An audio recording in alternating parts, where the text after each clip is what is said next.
За сайн байцгаана уу? За өнөөдөр болохоор товчхон кунохито, сонохито, анохитогийн ялгааны тухай. За энийг бол Япон хэл үзэж эхлээд бараг эхний 2 дахь 7 хоногт бараг үзчихдэг баг тий. За энийг анх тайлбарлахад болохоор нөгөө коре, соре, аре гэдэг шиг энэ хүн, тэр хүн гэж тайлбарлаж байгаа. Гэтэ эдгээр нь жоохон ялгаатай байдаг. За ялангуяа анохито гэдэг үгийг бол их хэрэгэлдэг байгаа ярианд. За анохито гэдэг маань болохоор нөгөө хүн гэсэн утгатай авах монгол хэлээр. За нөгөө хүн гэдэг маань сонсож байгаа хүн бит хоёрын мэддэг хүний тухай ярьж байгаа тохиолдолд анохито гэж хэлдэг ба.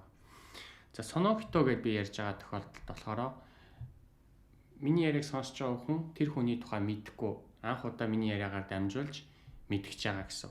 Тэгэхээр тэр үед сонохито. За конохито гэдэг бол зүгээр энэ хүн шүү дээ. Энэ хүн гэсэн үг шүү дээ. Окей, ийм ялгаатай байдаг байгаа шүү. Тэгэхээр энийг хаяа мэдхгүй хүмүүс бас байгаад байдаг болохоор хэлчихье гэж бодсон байгаа.